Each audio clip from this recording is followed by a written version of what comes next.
This episode is brought to you by Co-creation.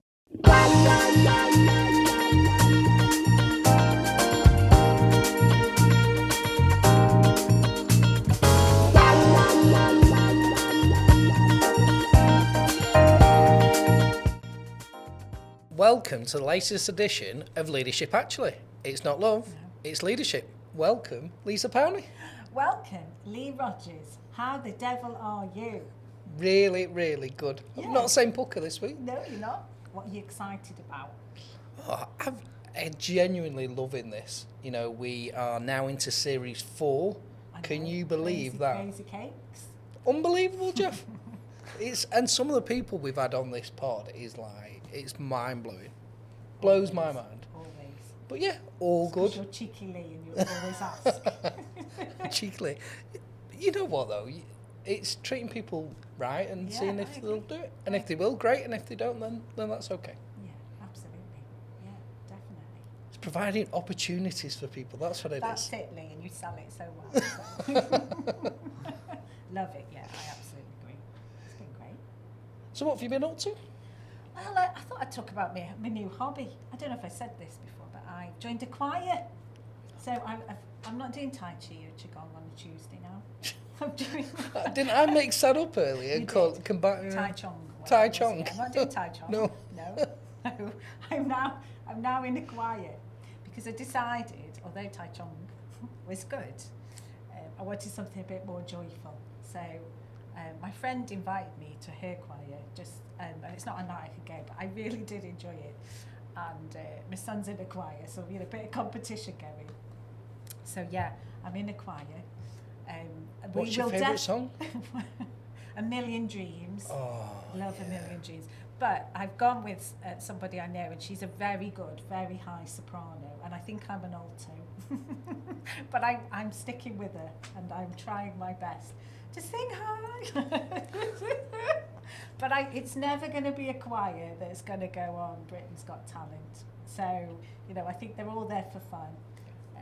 Lots of them are, I'll say, elders.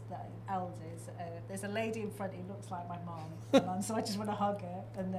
But it is a really joyful thing to do, and you get tea and biscuits. So you know, what's not to love? Rock and roll. My new hobby is proper rock and roll. But well, Ella's doing all these singing lessons, and she's just done her first auditions, and now for productions. And every time I try and sing, even in the shower, right, she's nowhere. All of a sudden, there'll be a knock on the door, and she just goes, "Dad, that's enough." I'm like, get it from you then? Absolutely no way. And I must have told you the story when I got promoted to the lighting team when I was at high school because my singing was that bad. So I'd sing my heart out, and the music teacher promoted me to the technical crew. Not that I'm very good at technical stuff. Well, you could join this choir because, you know, I think there are a few of us like that, so you'll be all right. But I'm going to ask the question because we're going to introduce our amazing guest, and so this is linked. So I'm going to ask our messy question, if that's all right, to you this time. All right, okay. So when was the time that you have overcomplicated something that really just needed a human conversation? Can you think? I can think of some for you. Can you think of it? Can you think of any examples? I think that you should tell me where I've probably every day.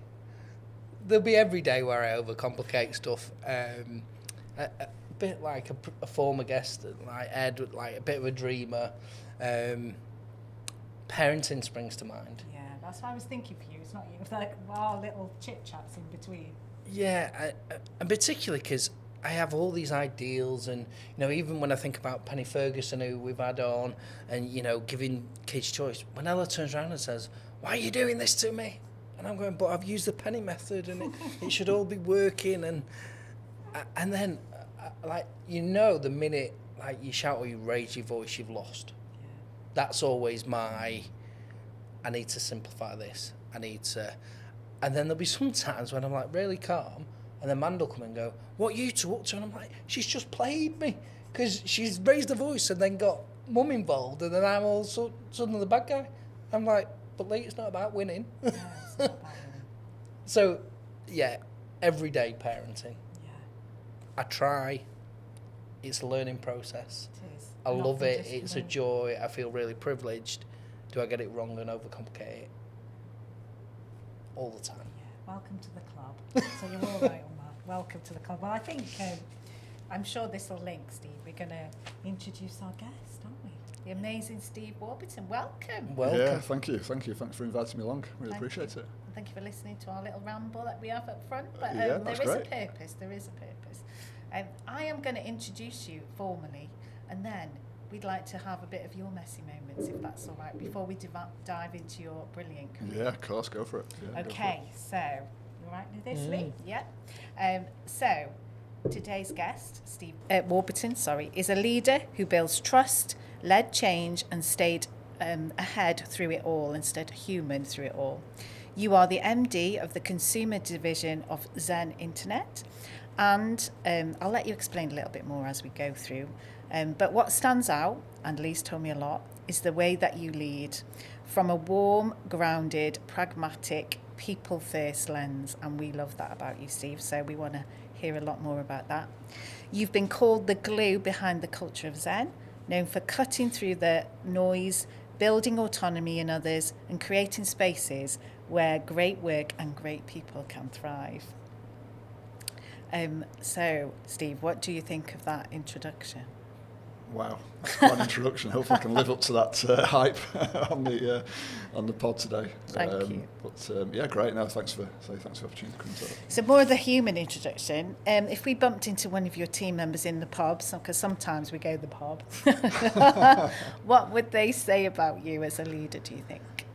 Great question. I think hopefully they'd say three things about me, amongst others perhaps. And I think the first one that springs to mind is I like to think I'm quite an approachable person. Yeah. So if somebody's got a challenge or perhaps they've got an opportunity or they want a bit of advice, I'm somebody they can come and talk to. I'll make the time to listen. I'll give them some support. I'll perhaps help them try and find answers. Yeah, I like to think I'm quite an approachable person. I think secondly, I think I'm a pretty good listener. I think I like to make time to just sit back, listen, and often perhaps help people find the answer themselves is what I tend to find, just by asking good questions. And I think thirdly, they'd hopefully say I'm somebody who gives them appreciation and recognition for what they do. That's something I've kind of learned, particularly in the last 5 or 6 years, how important that is, how powerful it is. I know you've had Penny and Paul on the podcast previously, and I'm sure they've touched on it, but I think it's a really powerful tool. Interestingly, I think if you ask my wife and my kids, they'd say he's really embarrassing in public. When I'm in a restaurant and I get great service, I think, yeah, let's go get the manager out and let's make sure they get some recognition. So yeah, hopefully those few things. I love that. I love that you brought your family into it as well. That is so good. So, and Lee, would you agree with that? 100%. And the thing that springs to my mind, actually, is when I've seen Steve at work events, family days, it's almost awkward sometimes for the partner of the person that works for an organisation to fit in, and you're almost like the spare part, the plus one. Steve's the person that makes you feel completely part of it.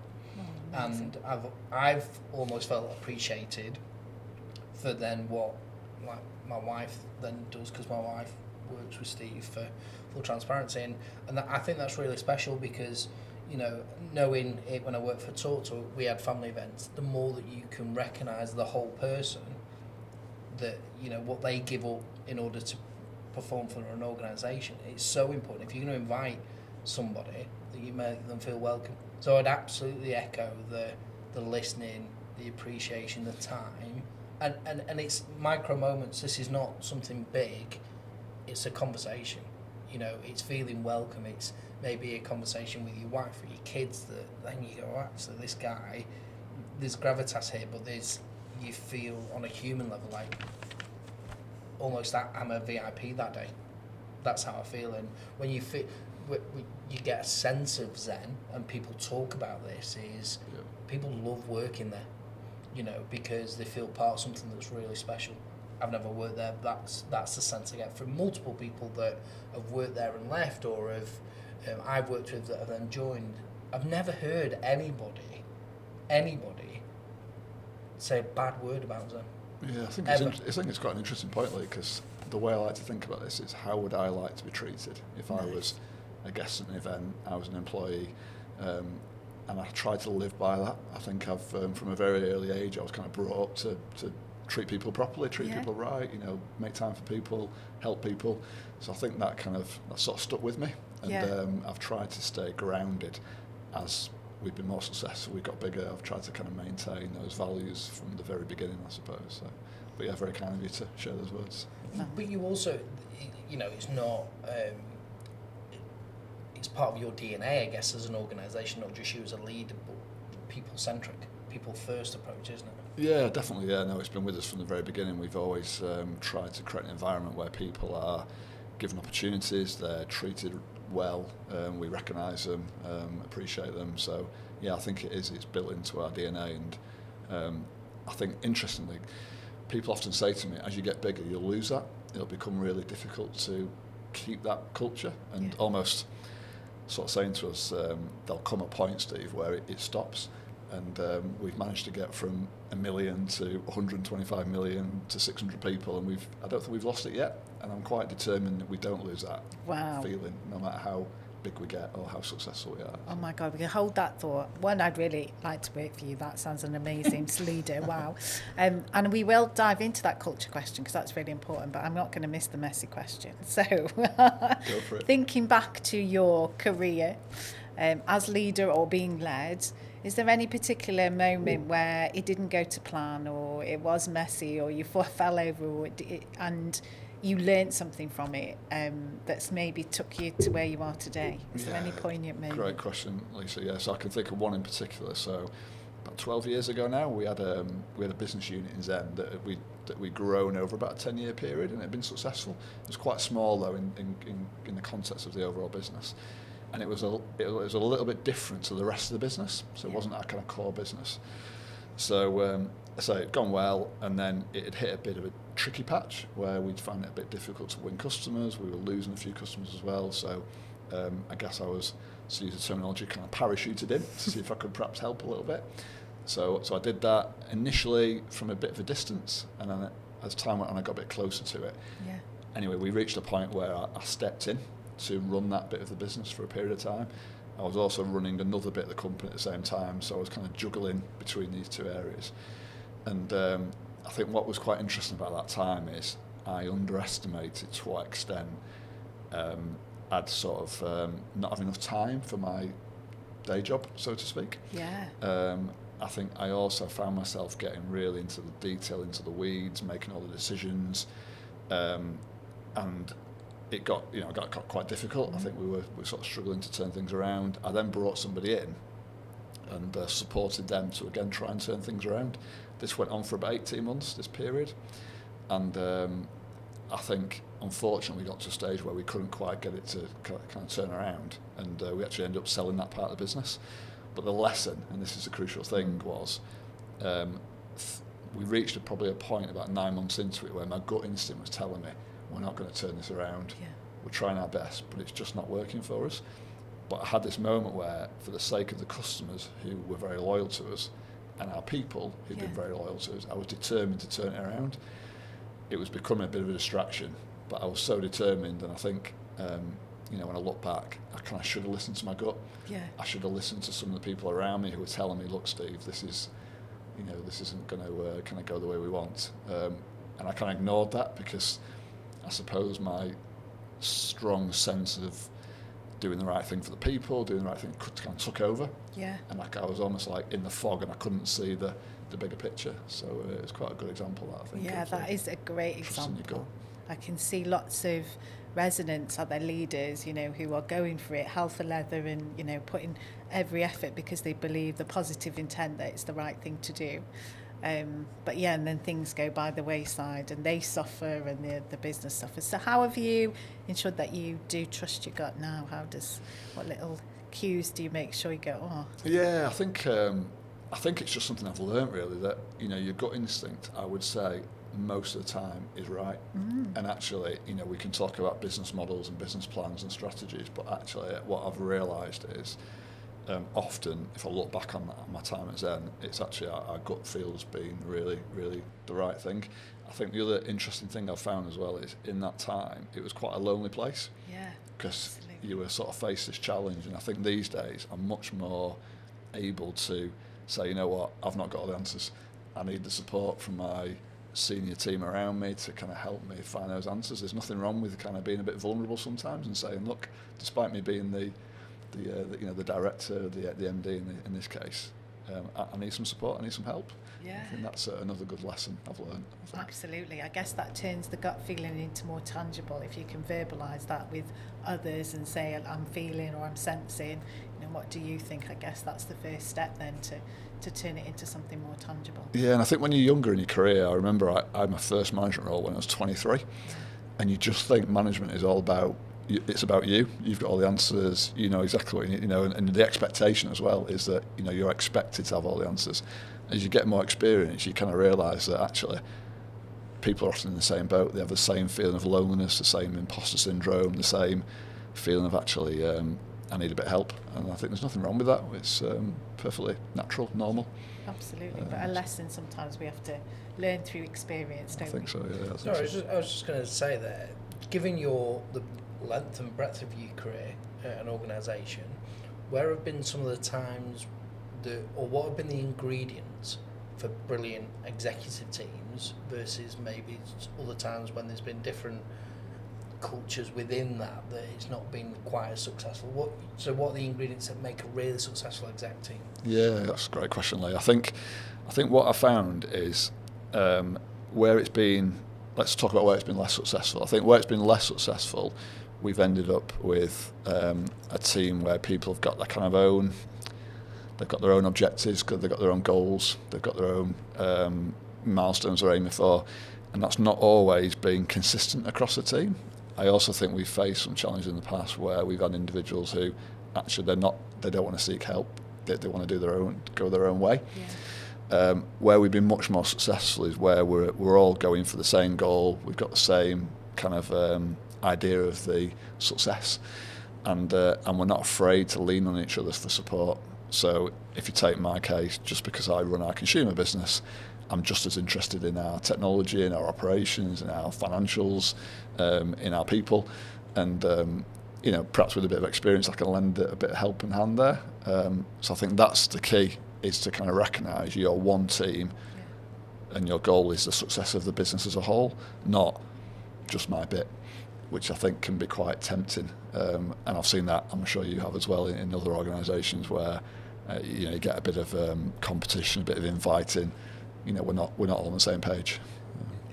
I've definitely seen it, and it was the one standout moment I saw in my career that really made me stand up and look at it differently. And it was people in a room going, hang on a second, maybe I'll give up a bit of my P&L or the capital investment because I think it'd be better served over that side of the organisation, because I think we'll cope, we'll survive right now.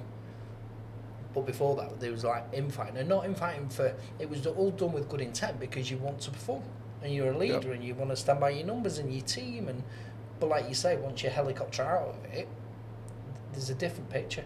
Yeah. It's like you win the battle to lose the war sort of thing. Whereas actually, if we're all in this together, what does success look like for us all, so that we can get to where we want to be? Yeah, and I think a little bit controversially, perhaps as well, I think sometimes the way those leadership teams can be incentivised doesn't always help.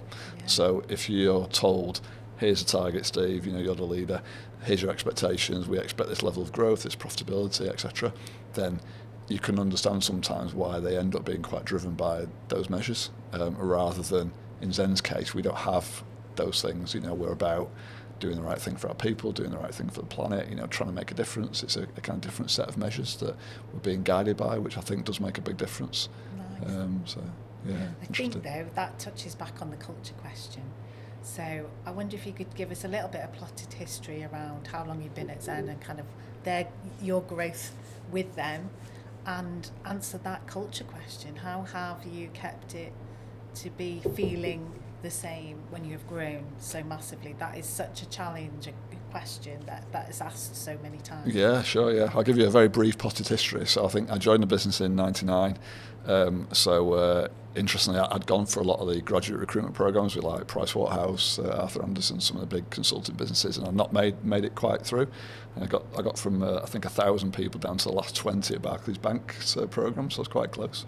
Yeah. And then this job came up in Rochdale, where I live, and looking for I think it was a sales, customer service, and marketing professional was the original ad. And there was 11 people in the business at the time, with just under $1 million turnover, so a very small business. Yeah. And I remember that first 7 or 8 years was a mixture of everything. It was sales, it was billing, it was property management, it was portfolio design, it was you name it. Yeah. I pretty much did it in that period of time. As I say, I became a manager very early on in my career, which came with some challenges because I definitely faced the imposter syndrome a lot, where I felt like I just don't know what I'm doing, I'm just making this up. There was no training courses, we're too small, we couldn't afford it. So it was very much on the job learning. So I went through that period, and then I had a kind of next period of around about 7 or 8 years where I was running our sales functions. I became sales director, so it was a very sales focused part of my career. And then I guess the last 10 years has been about the MD role, so stepping up to running the entire business unit and being part of the exec team, running the whole company. So it's been in those kind of 3 phases, and I think throughout that period, I think the consistent themes have been trying to bring in the right people, develop them, grow them, support them, encourage them, recognise them. I think that's just been something that's been pretty steadfast. We've not grown enormously, we've grown pretty gradually, but I think we've done it in the right way, and we've always wanted to provide a great service, winning awards, etc. So and I've loved it. I've loved every minute of it. The journey's been amazing. I wouldn't change anything, even the tough times when I've made the wrong decisions. It's part of the learning journey. So what a great journey that you've been there. A really good length of time and seen that grow. There's not many opportunities where you see something grow from quite a small company to like now. How many people work there now? So there's 600 of us now. Wow. We're 120 million turnover. Yeah, so it's changed. It's changed enormously, but in some ways, some things are very much the same. Yeah. And I think that's as I say, we've kept some things. And what does it feel like to work there? What is the culture that's sustained all the way through? I think I think how could I describe it? I think people are very friendly, very approachable, very supportive. As I say, people are encouraged to try new things, given the chance to take on more responsibility. I think we encourage people to try things, and if they make some mistakes, that's fine, that's okay. We're not a business that punishes people for mistakes. I think that's a big thing as well. I think we've created a good environment for people to thrive and be successful. I like to think so. Brilliant. Man's just done 11 years, so I can't say anything against that, really. I'm sure she still thinks of herself as a newbie. I think we've actually got 25% of the company who've been there for more than 10 years, and then there's about 30 of us now that's been there for more than 20 years. Wow, that's such a So I think that says something about we've managed to encourage people to stay with us for that time. So. And there are plans to grow again, or? Yeah, that's right. Yeah, so we've been growing at 5 to 10% every year. We're profitable, we're debt free. So I think continue the journey. It's as exciting as it's ever been. So. But you are part of the community, aren't you? You do give back. You talked about the planet being one of the motivations. Just tell us a little bit about that. Yeah, that's right. So we started that journey about 15 years ago now to try and do our bit to reduce our impact on the environment. I remember it very well because I was very involved in setting it up, and at first it looks really overwhelming. So where on earth do you start with this? There's so much to do.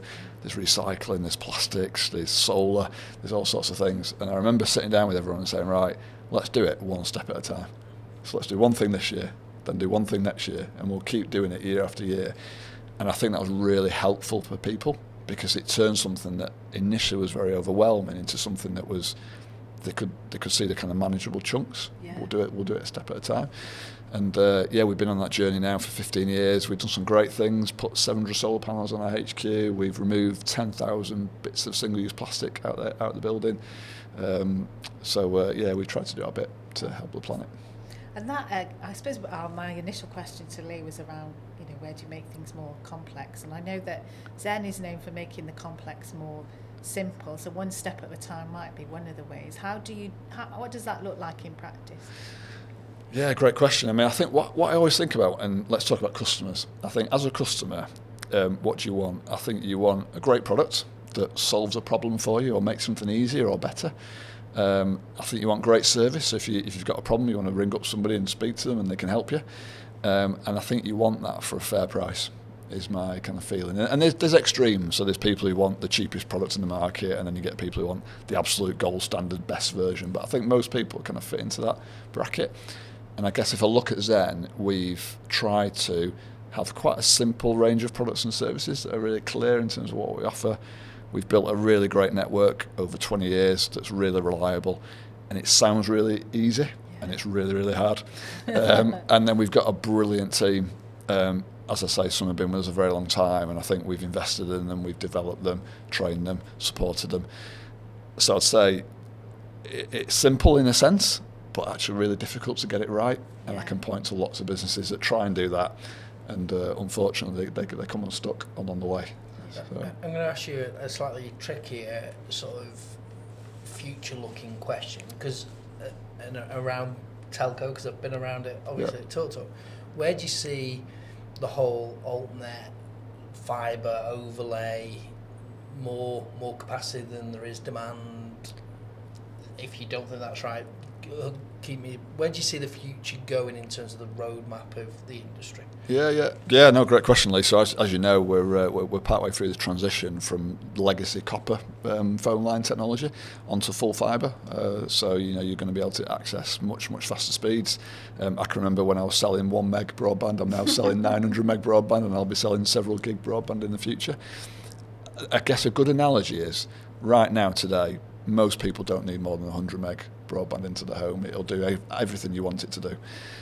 However, we have lots of customers every month who buy 900 meg, 1.2 gig, these really fast speeds. And why do they do that? And my analogy is, why does somebody go and buy a car that can go from 0 to 60 really, really quickly, or that has all these features and gadgets that actually probably 67% we don't use? Yeah. And I think it's human nature actually that people want the fastest, they want the best, and I think that'll carry on. I also think there's some things coming down the line that will create more demand on the network. So, for example, Sky deliver a lot of their content today via satellites. That will all be delivered by the internet in the future. You'll continue to see more and more devices connected to your broadband connection. Even now in my home, I think I've got about 40 or 50 devices connected to my home broadband. I'm sure if I asked you both, what would you do if we turned your broadband off for a few days? I think it'd be a bit of a challenge. Yeah. So the dependency and the reliance on it has never been more prevalent than ever. So I think, I think people looking for a really reliable provider will hopefully be there to help them. It's dealing with the fallout of Ella going, oh my gosh, I can't get on YouTube. I always joke with the guys at the work actually. My son's my biggest, most challenging customer, because if the broadband is anyway not perfect, he's straight down the stairs and says, Steve, get onto that Mr. Tang guy. The broadband's terrible. Okay, Max. That's related to me, Only yesterday, my Teams is not working on my broadband, so I upgraded, but straight away went to I must need 900. I'm going to relook at that now. Get as fast as you can. It's not too much more. So. But it's, my analogy is, like, why do people have the big American fridge freezers? Like when you plug that big American fridge freezer in, or you go shopping for it, do you think, have I got enough electricity to plug this in? So then for example, then if you go and get a range of, the last thing you want to do is, have I got the capacity to deal with this new device? You're more interested in the device and what it does for you as opposed to the infrastructure. So the infrastructure's sorted and you don't need to think about it. That's essentially what you want to do, don't you? Yeah, and you want to overload capacity so you can go, I don't have to, it's just done. I think what we've seen change as well is, a few years ago, the connection into the home was the constraint, so you couldn't get enough speed into the home. Now we've got lots and lots of speed going into the home. The constraint becomes, how do you get that speed around the home? So your Wi-Fi makes a really big difference. So we've been doing quite a lot of work in the last few years to make sure the equipment we're putting on the end of the broadband is really, really good equipment. It can optimise the Wi-Fi, because people ring up and say, my 20-year-old TV's not getting 900 meg. It's a TV, it's not the broadband. No. So there's a bit of education, I think, to do as well. So. Definitely. Well, to bring it I guess to the leadership element, some of the leaders that we have on that couch have had lots of different chapters, and and it's taught them different things. And yours is more of a long game leadership, which is brilliant. So, what do you think it takes to be that kind of leader? So to keep inspired and feeling on, that you're ahead of the game and that you can move with all the different things that happen in Zen. What do you think is like core to that kind of leadership? Yeah, I think so. I think obviously we're fortunate to be in a market that changes a lot. The technology is constantly changing, so I think that keeps you energised and motivated, and there's always new opportunities and new things to go for.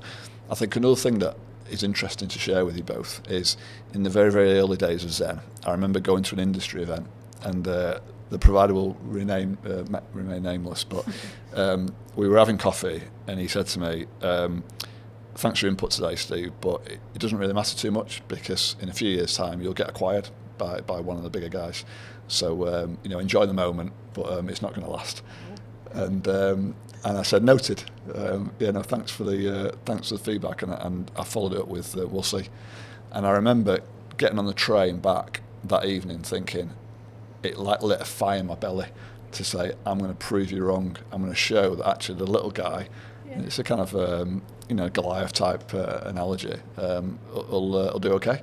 And I kind of always look back on that moment and think, I've never forgotten that moment, that actually will show some of the bigger players in the market that we've got a place and we've got something we can offer.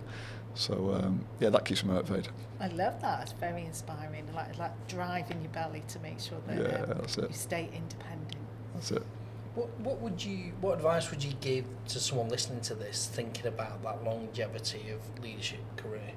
Just about, I know that you've got the Zen story, but is there anything that you do maybe outside of work that helps, or that has been a discipline for you or a habit that's helped keep you energised as well as the conditions in the market? Yeah. I think one thing that I've definitely found is, and I was poor at this in the early days, so another good lesson actually, is my early career, I had this kind of view that basically I just need to work harder than everyone else. So it was a real, and I'm sure you've heard that from other people. You just putting in loads of hours. You're the first in the door, you're the last to leave, and you set a tone. And what happened, unfortunately, is that people followed that tone. So I noticed people around me were also in early, leaving late, working really hard, in some cases getting a bit burnt out. And that wasn't what we wanted. That was never the idea. So I learned a good lesson there, actually, which was everybody needs to make time to away from work, to relax, and to have time to kind of get a break. So for me, that's been sport. So cycling, running, weight training, football. I've got lots of kind of outlets to relieve some of that pressure, and I've also got a great set of friends and family that also really help to release some of that pressure. So I absolutely hear that a lot, from leaders, and I've been there myself. I've told a story before, and now I was doing the same thing, and my team invited me to a meeting and said, look, we can't keep up with you anymore. We want to support you and we want to be here, but we can't do what you do. And as you said, we never expected that to happen, but we set a precedent, don't we, as a leader, and what Definitely. we do, people follow and try to keep up with, and we can have such an impact on people's lives. So was there a particular moment when you go, I've had enough, I'm not going to do this? Was it just seeing your team, or? Yeah, I think it was actually recognising that I was spending a lot of time away from home, not seeing my wife, missing out on things with the kids a little bit as well. And I thought, is that what I want for myself? But also, is that what I want for the people who work for me? And I thought, it's absolutely not. I want people to have the time to spend with their families. It's really important. Those nativities or those events, they're once in a lifetime. They don't come around again. Once you've missed it, you've missed it. So I thought, that's just not what I want. So I'm going to do it differently. And it's worked, I think. So. Brilliant. Absolutely brilliant. I think we've got loads of questions that we haven't asked and would want to ask. But as we always do, we are up with our time, really. So it's been amazing to hear about a different level of long-term leadership and how you've kept inspired and kept developing your team, and so brilliant attributes about making sure that the teams are cohesive and delivering, and also that customer-facing element is really, really important. So thank you for your time. That's absolutely brilliant. Yeah, Thank you so much. For me, the message, my takeaway is like doing the right thing. Yeah. And trusting your gut to know that by your people, but also by your customers. Because Absolutely. ultimately, if you get those two things right, people will keep coming back in both spades. Yeah, completely agree, Lee. Yeah, totally agree. Yeah. Amazing. So, one final question. Who's the person that we should have sat in the hot seat where you are now? Great question. So, That you can help us get us there. Yeah, no, that's right. Yes, I think my immediate reaction to that, especially given what I've seen in recent weeks, and I know you're a United fan, Lee, would be Michael Carrick. But appreciate that might be a bit challenging. He's a bit busy right now running a football club. But I think the one that I would say, who I have found inspiring, is actually Greg Jackson, who's the CEO of Octopus Energy. So like Zen, Octopus have won a number of awards. They look after their people. They do their bit for the planet. They've got an amazing digital platform, portals, apps where people manage their services, and they have a bit of fun with it as well. They've got their funny little purple octopus, and they do the spin the wheel. And I think he's a really inspiring guy. He's built a business. He's gone against some of the really big energy providers out there, challenged the government on topics. I think he'd have a really interesting story, and I think he'd make a great guest for you. So That's great. recommend Great Greg. answer. Love that. Yeah, no, definitely, if you can help us. Thank you so much. Thanks for watching, for listening. As ever, let us know what you think. Comment below, as Lisa tells me to say. Like, follow, subscribe. Leadership Actually. See you next time. See you next time. Thank Thank you. Thank you.